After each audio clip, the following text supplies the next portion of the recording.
my god, I'm super excited. So somewhere last week I hit 400 subscribers.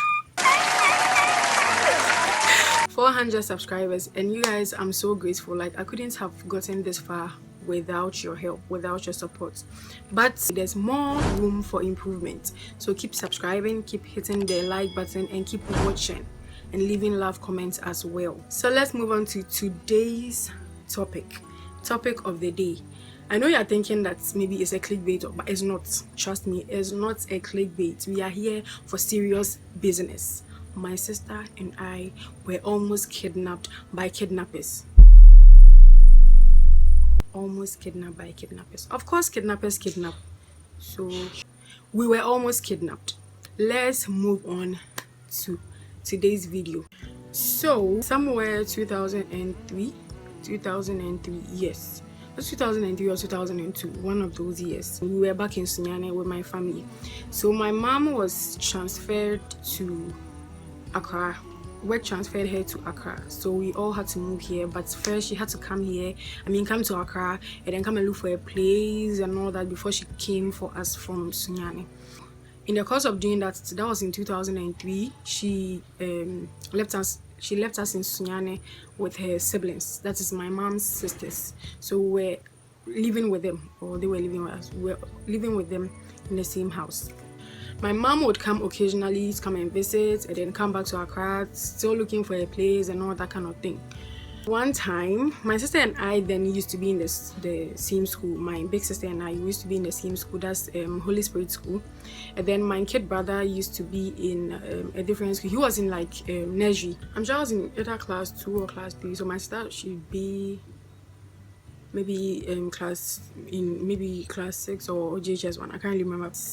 And I remember we were in Sunyane. Yes, not I remember, we were in Sunyane.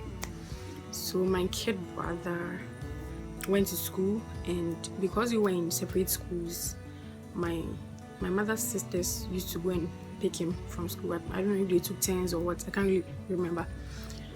So we closed from school one time, we came home, and we realized that my brother was not back from school. Like, they hadn't gone to pick him up from school.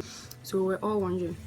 So we didn't understand why they hadn't gone for my brother, and it was getting late. It was getting like 4 p.m. or 5 p.m. and he was young then. So you don't expect a nursery or kindergarten, not kindergarten, nursery or daycare. Yeah, he was in daycare, correct. A daycare child to be in school alone by himself, and then thinking that school was already closed.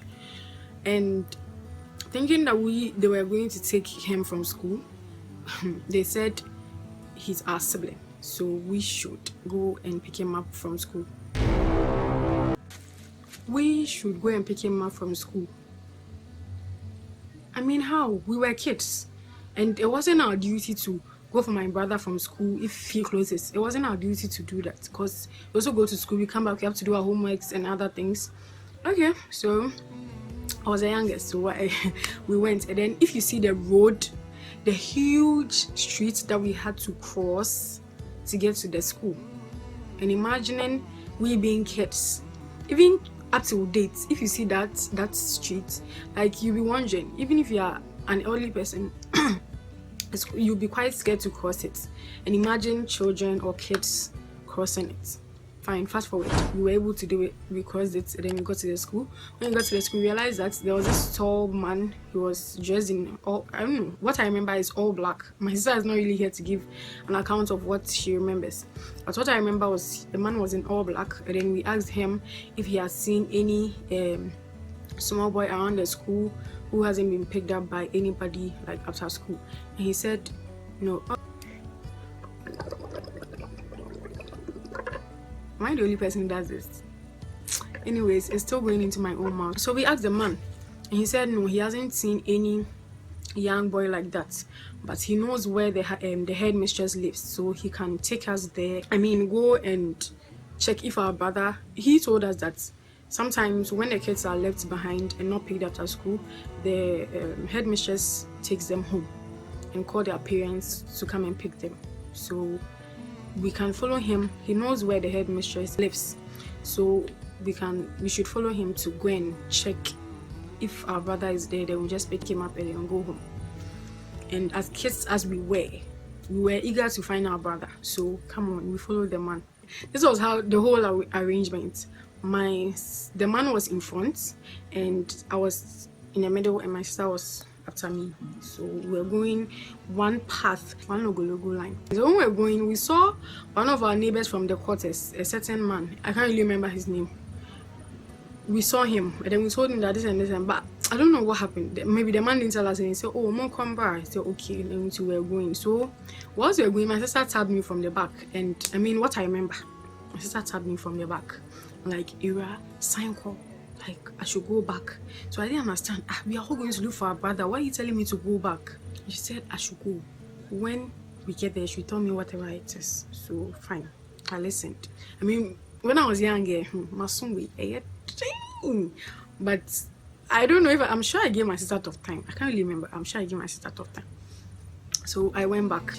My sister also started following me back to where we were coming from. So it's like, yeah, but say yeah. We went back like this. Yes. So the man was going, he was in front, he wasn't even looking back, like to make sure we were there. All he was asking was more ba. Then we say more ba. So when we turned back again, when my sister made me turn back again, now the arrangement was like me in front, then my sister, then the man heading towards wherever he's going. I went. So later my sister joined me. I was stand back at the school where the daycare was. And then my sister joined later. So when she came, I asked her why, like, we are all going to look our brother. So why are you telling us not to follow?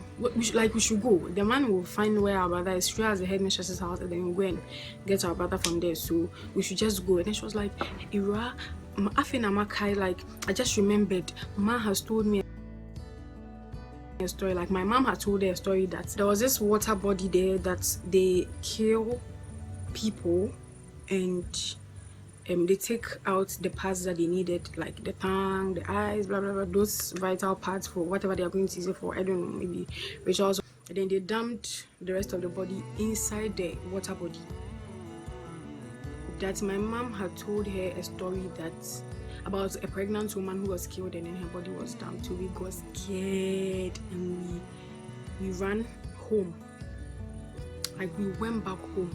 We were going to say our story, like what we've encountered and all that. When we got home, funny thing, my brother was sitting in the house, not knowing where the man was leading us to wasn't where the headmistress lived.